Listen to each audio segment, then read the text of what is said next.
Have you ever wanted to beat Door's floor too, but you can't? Well, I got some tips for you to help you with some enemies that you might encounter. So make sure to watch until the end so you can beat floor 2 with ease. And don't forget to like and subscribe for more tips and videos like this. And without further ado, let's get into the video. First, we have Giggle. This guy is basically the annoying Screech of floor 2, but hangs out on the ceiling. So look at the ceiling ever now and then. But he also sometimes makes a sound, which is a laugh or giggle. And if you do hear or see him, stay out of his sight. And the way of doing that is just not getting under him. If you actually do get under him, he will jump from the ceiling and attack you, dealing around 25% of your health. But if you want to stun him for a brief moment, you can throw a glow stick on him, use a laser pointer on him, and activate any type of light while near him. Next we have the Fire Damp. The Fire Damp is basically this red/orange mist all over the room. And the way of knowing when the Fire Damp room is near is if you see this fire sign on a door before entering it. And once you enter the Fire Damp, you cannot use the lighter, as you will, funnily enough, literally blow up. This happens because the Fire Damp is really flammable and the lighter will ignite the flammable gas and explode, causing your death. Also, don't stay in the Fire Damp for too long, as you can die from staying in the room for too long because the fumes are toxic.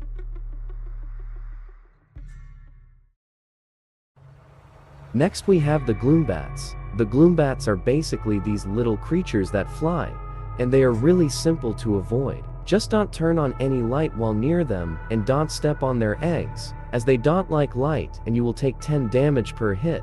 Same as when you step on their eggs. They won't attack you as long as you don't have any light source on you. However, if you throw a glow stick, they will destroy the glow stick instead of attacking you, and you can only use a light source after you don't hear them anymore. Some Goomblat rooms last up to 2+ rooms. And now it's time for Seek. He is the main antagonist of floor 2, and probably the hardest one to beat, as many people find it really difficult to time the jumps right. But you need to follow the guiding light as you time the jumps. Following the guiding light isn't that hard at the beginning, but at the Minecraft part where you fall and land on a minecart, it becomes harder. At the beginning of the minecart part, you need to crouch to avoid the wooden planks, then press A or D while following the guiding light to steer the cart to the correct way. Sometimes there will be a 3-way path to take, which is slightly harder than normal, but sometimes you can also be ahead of the guiding light for a brief moment. Then you encounter this drop, which gives you less time to react where the guiding light is going if there's a turn right after the drop. So always be on guard. For some people this is easy, but for some people the whole Seek chase is really hard. The Seek chase has 2 parts. One is with the Minecraft part and is in a mineshaft, while the other is in the sewers and much harder. The Seek chase part 2 has 2 to 3 ways to go each time and longer jumps. Sometimes people say the Seek chase part 2 is impossible, but I don't see how it's impossible since I got past it myself. It's basically the buff version of the Seek chase part 1. So you just need to get better at the Seek chase, and you will be fine. And also don't forget to jump in the correct time, or you will fall and die. The way of how you can know when to jump is when you are on the edge of the platform.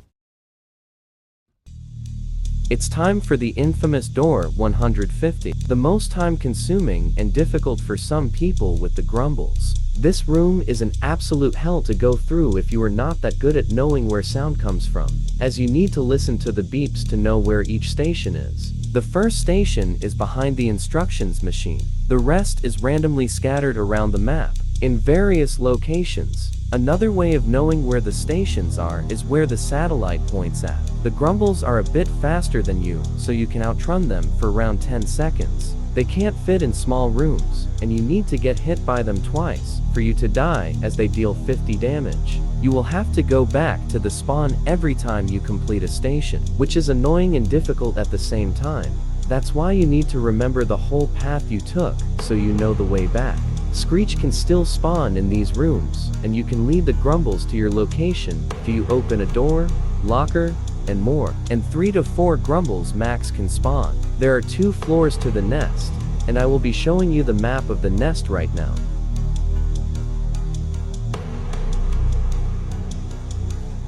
The most important part of the stations are the pluses and minuses that they have on them.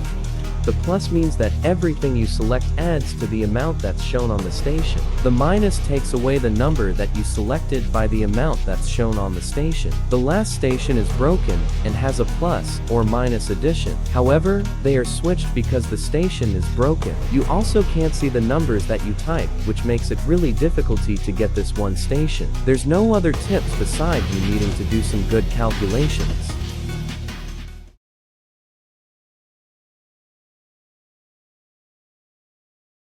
It's time for the hardest part. Indoors floor 2. I don't really have a lot of knowledge about this part at the time, so I may be wrong or not help that much, but I'll try my best to help you understand how this works. Seek's dam, which is door 200, is basically Seek, but he came out of the sewers and is totally not in Bendy and the ink machine reference. And you need to use these valves to drain Seek down. Seek's dam has 3 phases. The beginning, which only has 1 pump to twist. The second, which has 4 to 5 pumps to twist, I'm not sure, and the last phase, which has around 7 to 8 pumps.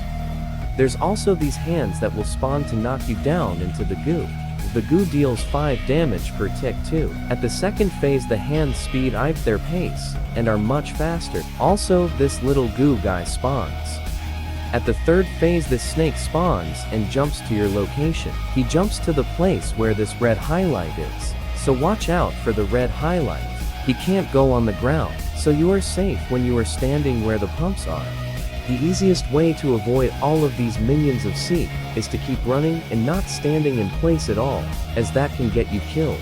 So as long as you are non-stop running, you should be safe from all disasters. But you still need to watch out for the snake though, as it can appear in front of you. Oh, and one more thing. The rift is behind the ladder. Once you climb the ladder up. Thanks for watching, and I hope this helped you beat floor 2, and subscribe for more.